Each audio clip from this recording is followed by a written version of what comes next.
Good evening, everyone. Is the state ready to proceed? Yes, Your Honor. Is the defendant ready to proceed? Yes, Your Honor. Sorry, it took me a little bit longer than anticipated, but there was a lot of information to consider. Let me just start by saying that as multiple people have observed, this is a particularly difficult case because there's really nothing that the court can do that's capable of fixing the harm that has been caused to the victims in this case. So that being said, I've got to start with the law. I'm bound by the law, and the law gives me a guideline for how to analyze an appropriate sentence in this case. So I want to start with the Camacho case.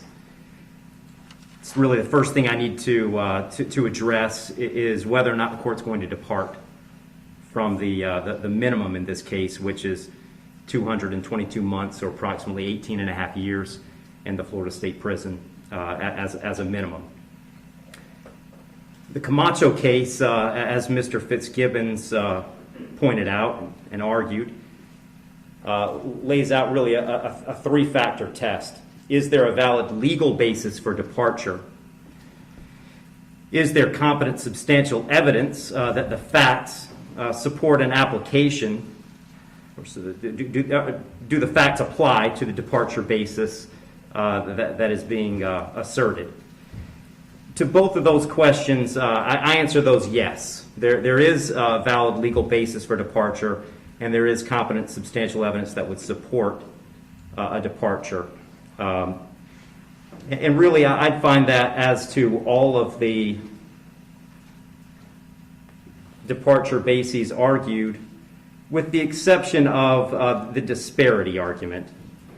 I'll just comment on that one for a moment. The defendant has argued that an available basis for departure is the disparity between the guidelines and the sentence that Mr. Barano got.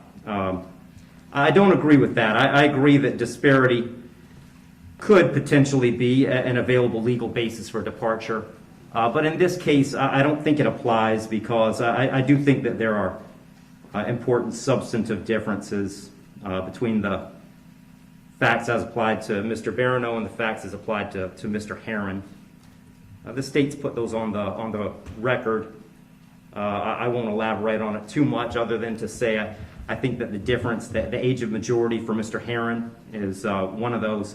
But mostly I just think that the facts are different as between those two defendants. And so I don't believe that the facts in this case support that as a departure basis because I believe that a disparity in sentence between Mr. Barano and Mr. Herren is appropriate in this case. That brings me to the third question of essentially the third factor under the Camacho case is should the trial court depart? And the court in this case is going to decline to depart. So I'm answering that question in the negative. The trial court in this case is not going to depart. And I don't reach that decision lightly. When evaluating an appropriate sentence, I will start with Florida Statute 921.002. It was pointed out several times the primary purpose of the Criminal Punishment Code in Florida is to punish. And I've got to take into account the severity of the primary offense and the circumstances surrounding the primary offense. When I take into account circumstances and severity, a lot of what I'm taking into account really when I sentence is intent and harm. And in this case, there wasn't any evidence, and nor does the court believe that there was any specific intent to do harm, in this case to the victims. But there was intent to drive at an egregious speed, 102 miles an hour, regardless of the consequences and regardless of of who that ended up harming. And then the second part of that, the second component, is the harm caused. And in this case, it's just impossible to have greater harm than the harm that occurred in this case, which was the loss of a mother, loss of a baby, and really the loss of a family as it existed when this occurred.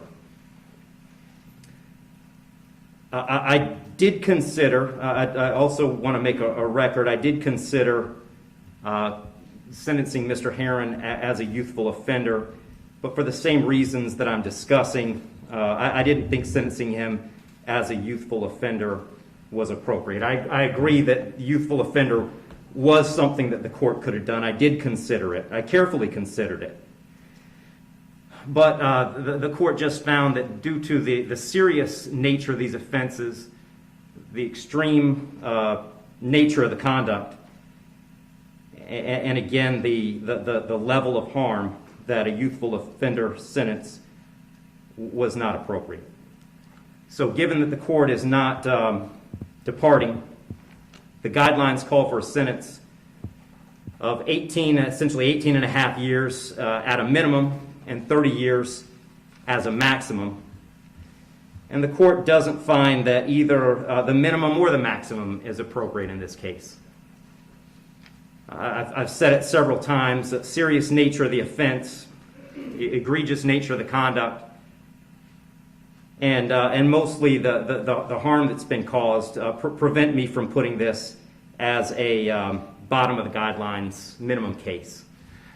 But the departure bases argued by the defendant did provide some reason not to put it at the top of the maximum.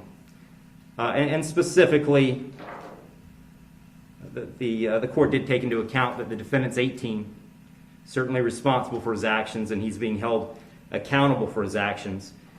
But the age of 18, the court finds, is a mitigating factor and shouldn't put this at a maximum. Also, the complete lack of prior criminal history is something that the court considered as preventing this from being at the top. So having said all that, the court is going really toward the middle between the minimum under the guidelines and the maximum punishment permitted under Florida state law. So on count one, vehicular homicide, the court's going to adjudicate the defendant guilty, sentence him to 9 years in the Florida State Prison. On count two, same charge, court will adjudicate the defendant guilty, sentence him to 15 years Florida State Prison, and that'll run consecutive to count one for a total 24 years Florida State Prison. Count three is a misdemeanor, unlawful racing on a highway, so the court will adjudicate the defendant guilty, sentence him to time served.